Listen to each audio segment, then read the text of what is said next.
Welcome, I'm Jim Hughes with Terry Stiles, bringing you this edition of Oxford News This Week. Terry, what are the headlines coming up on this newscast? Well, we need to connect and learn with the school board and sheriff's office. We also need to stay tuned and know about the snow and students giving back to the local pet rescue and nonprofit. That and more coming up on this edition. You are watching Oxford News This Week.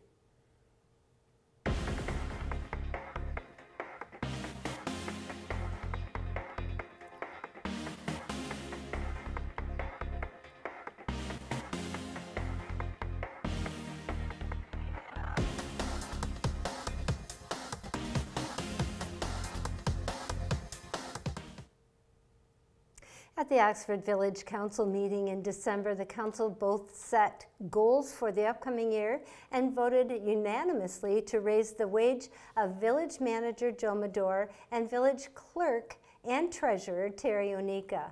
Oakland County provided the board with a cost of living adjustment at 3%. The cost of living adjustment is an increase in Social Security benefits to counteract inflation. The raise that Medor and Onika received were also set at 3%, and the cost of living adjustment went into effect on the first of the month. In this goal for 2024, Medor included water infrastructure improvements, parking lot replacement at the village offices, and work on requirements for the state of Michigan lead and copper rules. Goals for both the manager and the clerk also include all of the duties outlined in the village charter. Jim? Thanks, Terry. And the Oxford School Board has actually expanded communication between the community, board, and superintendent in the last few months to increase transparency. In the fall, the board launched a program called Conversation Over Coffee, an opportunity for the community members to have an informal discussion and the board about what their positions are like or any other questions about the district. Winter installments of Conversations Over Coffee will take place at 7:30 p.m. in the District Elementary School Media Center. That's upcoming on January 18th, February 22nd, March 4th. All 3 dates of coffee. We'll have coffee and cookies. They'll be served. Also, there will be people where you can ask questions about the event. You can send any questions prior to the event to Angela Weaver at oxfordschools.org. Terry? While the presidential primary voting takes place next month, Oxford Township is starting the process early. For Oxford residents who are in permanent absentee voter ballot list, now is the time to complete and submit the ballot election form sent through the mail. The ballot selection form indicates whether you would like to receive a Democratic Party ballot or a Republican Party ballot, and voters may also select one. Once the ballot selection form is sent back to the Charter Township of Oxford's clerk's office, you will then receive the Democratic or Republican Party primary ballot. Forms can be returned by mail, or you can drop them off at the clerk's office at 300 Dunlap Road in Oxford Township. Jim? Thanks, Terry. Connecting and learning alongside law enforcement and building a safer and stronger community in Oxford. This will happen on Sunday. Well, actually, it happened on Sunday, January 1st. Oakland County Sheriff's Office joined with Community Foundations for the Southeast Michigan and Oxford Township Parks and Rec Department to create a space for productive dialogue regarding law enforcement. The public is invited to join this educational and informational event. Again, the event, I believe, has already taken place in the community room on Seymour Lake Township Park. Some of the discussion that took place that day with community members, law enforcement risks, questions were provided, valuable feedback. Topics included re-escalation tactics, mental health, substance abuse, and community resources. I would imagine they're going to have some more of these in the future. After the discussion, attendees still have an opportunity to experience virtual reality simulations. In one, the user becomes a law enforcement officer who encounters various scenarios involving re-escalation tactics and mental health crisis response. And the other simulation invites citizens behind the wheel of a patrol vehicle. Registration is not really required to join the free event to build trust, dispel myths, and understanding with law enforcement. Sounds like a great program. Terry? As the winter months progress, home and business owners are likely to gear up to add one more chore to the list. It's snow removal. Laws and ordinances for snow removal vary across the country and the township, or the county and the township in Michigan and in Oxford. Oxford, there are specific legal guidelines for those who live in the village of Oxford. Those who live on any streets in the village are responsible for timely removal of snow and ice from the sidewalks. Naturally fallen snow or ice must be removed by 7 p.m. on the day after the precipitation stops falling. Snow must also be removed in a way that doesn't lower the safety of drivers, which means don't push it out into the street, please. Violating these provisions results in a municipal civil infraction, and violators are subject to a fine between $25 and $500. For a more detailed look at the specific wording of the ordinance, linked to the commonly requested ordinances can be found at thevillageofoxford.org. Jim. Definitely make sure you get that your snow plowed. The Oxford Downtown Development Authority wants to hear feedback. In the 2024, the DDA says they have big plans, but they are also looking for community involvement for ways to imagine bigger and better things. The DDA, always working, recently released a survey to do just that and brainstorm for the upcoming year and beyond. DDA impacts the area with, again, in the evening with Larry Obrecht Bridge and the Pollyann Trail Bridge that goes over M24. The Marketplace Strip Mall survey will be comprised of 6 questions that ask anonymously participants on how frequently they sit in the downtown, how they hear about events, and how the types of programming and infrastructure developments that are most important to them. To access the survey and leave your input on the DDA survey, Downtown Development, visit the Downtown Development's DDA's Facebook page, which is very user-friendly, and complete the survey. Terry?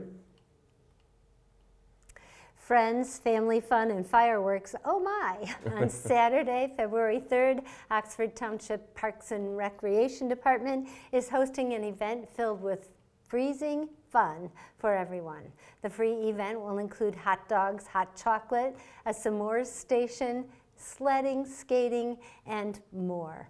And if you are worried about the cold, there will also be warming stations and heated restrooms. The Canine Stray Rescue League is offering on-site dog adoptions, and there will be horse-drawn wagon rides and an ice carving demonstration. Meyer Thrifty Acres is sponsoring a fireworks display at dusk. If you're interested in attending, just visit the Laidler Pavilion at Seymour Lake Township Park. The event begins at 4 p.m. Sounds fun. Jim? Terry, I think we should go. In our Behind the Lens story this week, we love this part of the newscast, giving back to a very cute cause. The Oxford Middle School celebrated their Giving Week just a few ways before the holidays, Christmas. Students raised over $3,500 to donate to the Canine Stray Rescue League. The league is a nonprofit group formed to give dogs and people a better chance together through rescue and adoption and education.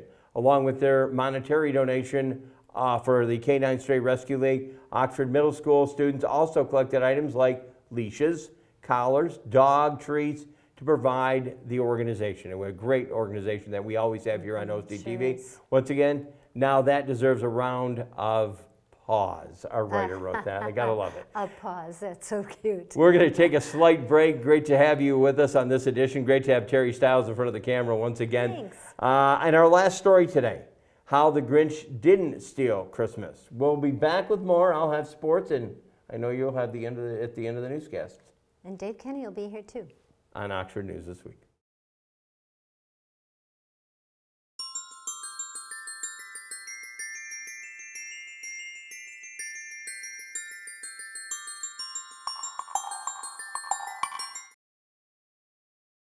Welcome to this edition of Auto Talk. I'm Dave Kenny, and these stories are taken from Automotive News.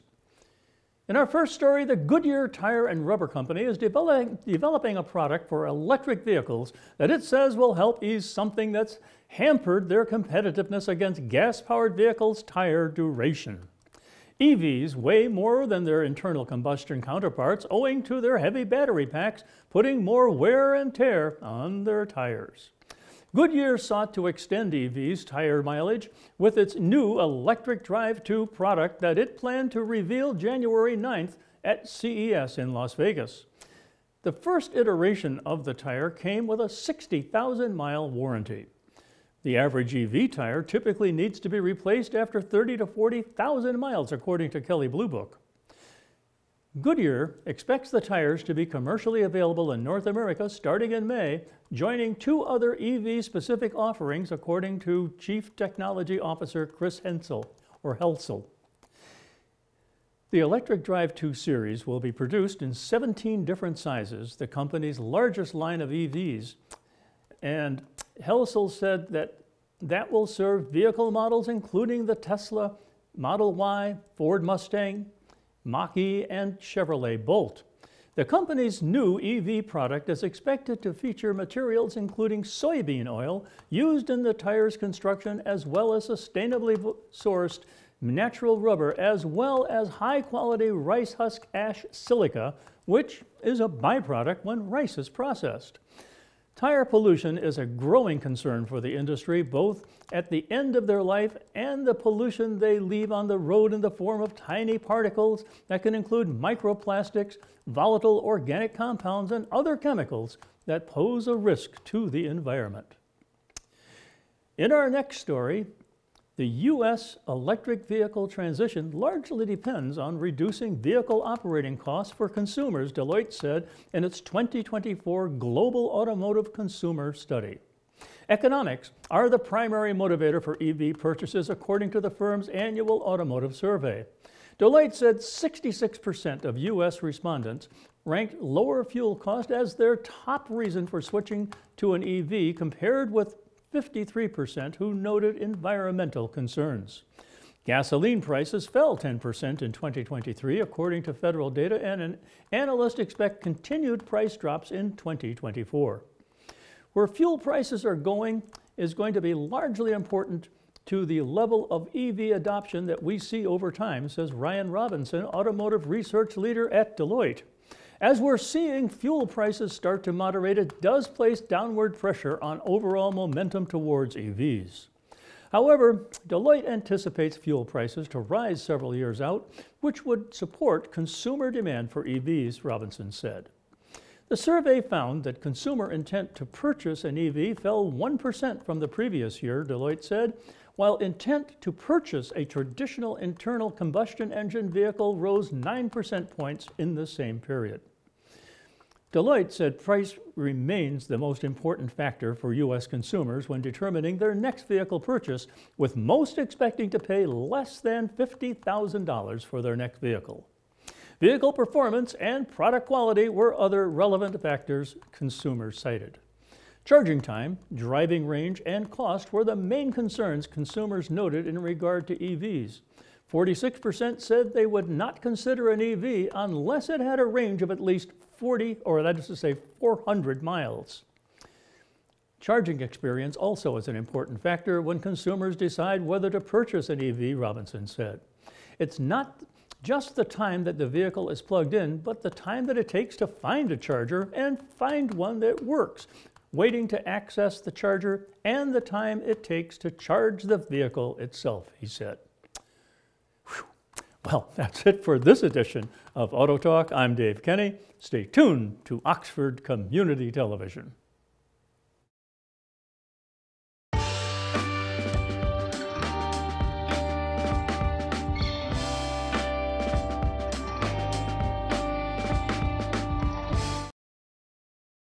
Hi, I'm Peyton Manning, and I'm partnering with the American Red Cross this year to tackle blood shortages.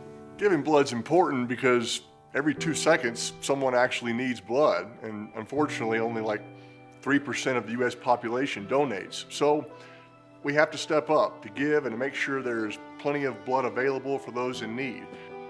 Visit redcrossblood.org to get in the game and make an appointment to give.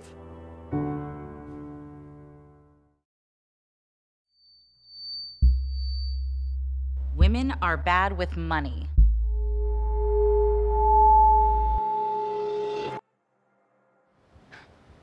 That's what the world's been saying for centuries. But now, we've got something to say. Save it. Save the old-fashioned advice, the empty excuses. It's all worthless, unlike us. To our fellow females, it is time to save ourselves by saving our money. Contributing to our futures, investing in our independence. Until we're no longer 80% 80% more likely than men to live in poverty in retirement. So again, we say to that, save it. The falsehoods, the feelings of fault, then the funds. Learn how to save for your retirement at wesaysaveit.org.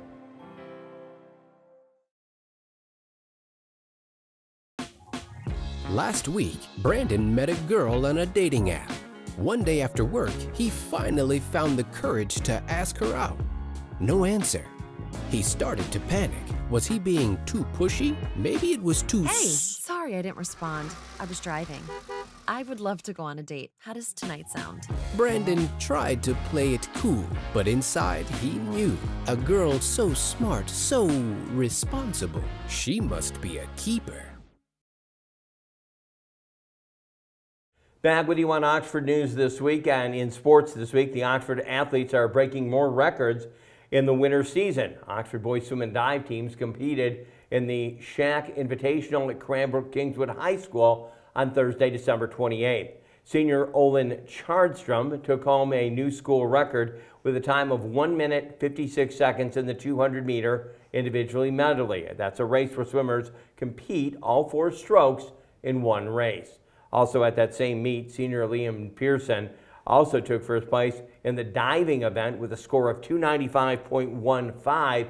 Congratulations to the entire Wildcat swim and dive teams on their accomplishments. Again, not only the ladies, the guys are flying up there on the boards as well.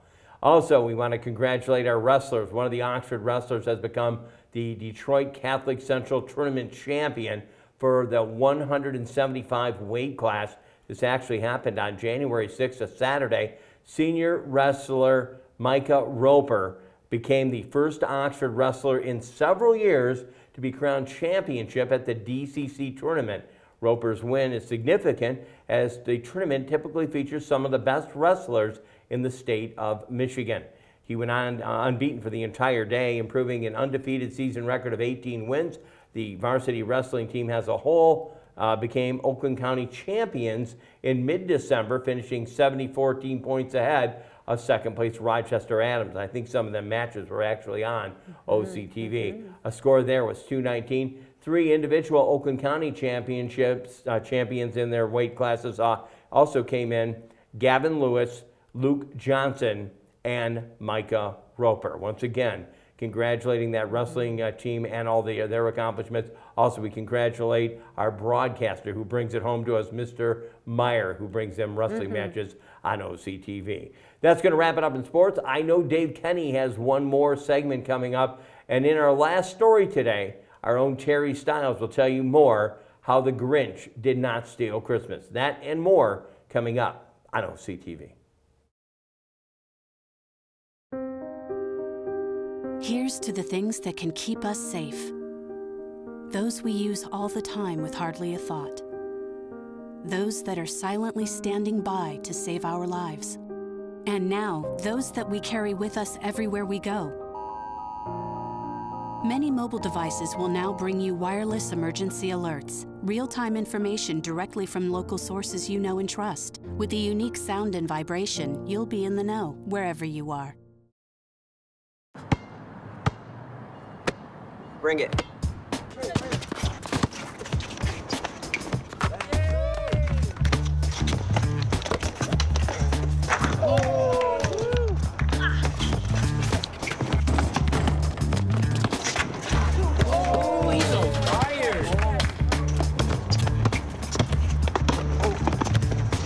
Time out, guys. I'm late to dinner.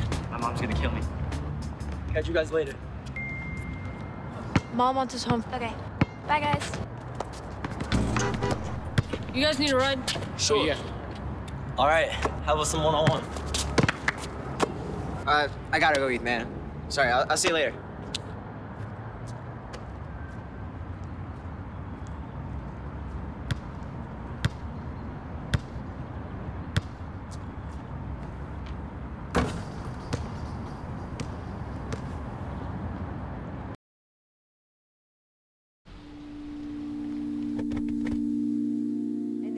The doctor, or is this with the nurse practitioner?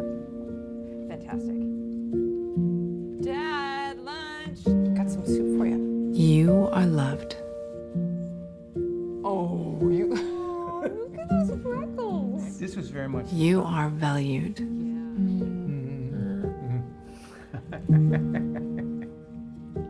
You are strong. You are resilient.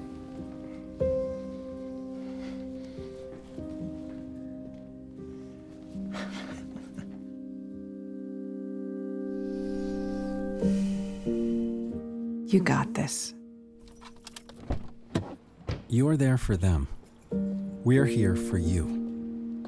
Find free care guides to support you and your loved one at aarp.org/caregiving. Welcome to Science in the News. I'm Dave Kenny, and this story is taken from New Scientist. It's going to take a little longer than expected to send astronauts back to the moon. NASA has delayed its Artemis II flight, which was originally intended to bring 4 astronauts around the moon in late 2024. Well, now it's September of 2025. Its Artemis III mission is to land astronauts on the lunar surface for the first time since 1972, and that's also been moved from 2025 to 2026 at the earliest. During a press briefing on January 9th, NASA officials said the decision was made to ensure crew safety and allow time for sufficient testing of all the components of the spacecraft. I want to emphasize that safety is our #1 priority, and as we prepare to send our friends and colleagues on this mission, we're committed to launching as safely as possible, said NASA Associate Administrator Jim Free during the briefing. We will launch when we're ready. One cause for concern was that in tests, the heat shield on the Orion spacecraft, the crew capsule for the Artemis missions, burned up a little more than expected, with some charred bits falling off. Now, this heat shield is an ablative material. It is supposed to char, but it's not what we were expecting, with some pieces of that char to be liberated from the vehicle, NASA official Amit Kshatriya said during the briefing. NASA is in the midst of investigating why that happened, as well as analyzing some other problems that occurred during testing, including faults appearing in valves that could potentially affect the life support systems on the spacecraft. We know how to fix it, says Kshatriya. We just need to make sure we take the time to do it according to the workmanship standard that we expect for a human-rated vehicle. Finally, there were some potential issues with the abort systems on the enormous New Space Launch System, or SLS, rocket. These are the systems that separate Orion and blast it off to safety should anything go wrong with the rocket itself. So these electrical problems are particularly important to characterize and fix before humans get on board. Well, that's it for this edition of Science in the News. I'm Dave Kenny. On October the 4th, my daughter was diagnosed with a rare malignant rhabdoid tumor on the spine. When I received the diagnosis with my daughter, my hope was gone. When we first made it to St. Jude, my baby couldn't sit up on her own at all. The tumor had pressed up against her spine to the point where it basically paralyzed her. She couldn't feel her feet or anything like that. And just to see her start to make those steps after treatment, take your time, one step at a time. Take my time. Take my time. We'll rise up. Good job, baby. I like the way I rise up. I'll rise unafraid. I'll rise up. And I'll do it 1,000 times. was just like a miracle. It was amazing. I was like, thank God for St. Jude.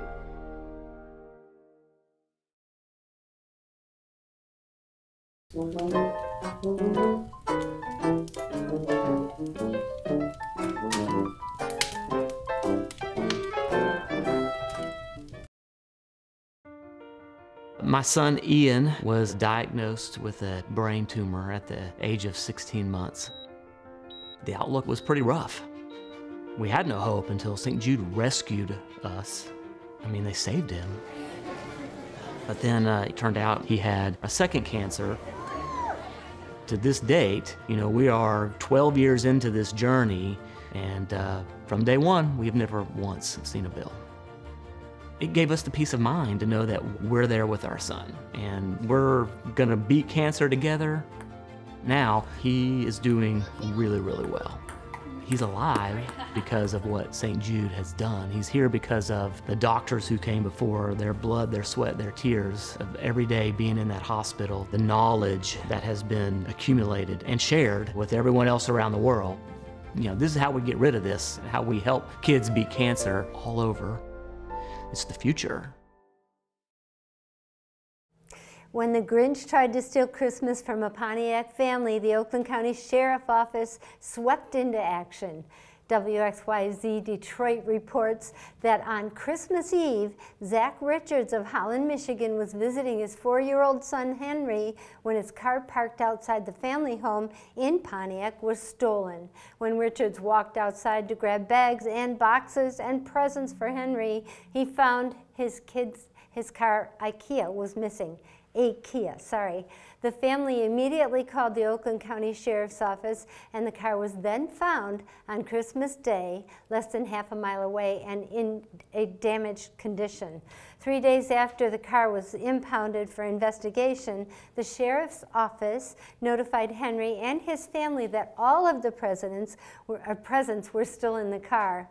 According to WXYZ, Henry said that receiving his stolen Christmas presents was the best gift, especially since he got to open them one day before his 5th birthday. And at the end of it all, Henry said he knows who stole his dad's car. It was the Grinch. Congratulations, Henry. I'm glad you got your gifts. What a good present, don't you think? Great holiday story, even after the holidays. As always, we want to thank our news gathering sources this week. Gathered again from the Oxford Community School System, Charter Township of Oxford, the Downtown Development Authority, also Oxford Township Parks and Rec, Oxford Community Schools, Oxford Athletics, and the Oakland County Sheriff's Office Facebook pages and websites, the Oxford Leader, WFGR.org, the villageofoxford.org, library.municode.com, K9straight.com, OxfordStrongAthletics.org, WXYZ News, Detroit News, and Detroit Free Press. Again, they contribute to this newscast, and we thank Allison for getting that down for us. She's amazing. OCTV can be viewed on Spectrum Charter Channel 191, Channel 99 on the ATT Uver system. You can also check us out, Terry, on YouTube, Facebook, Rumble, and you know where I watch?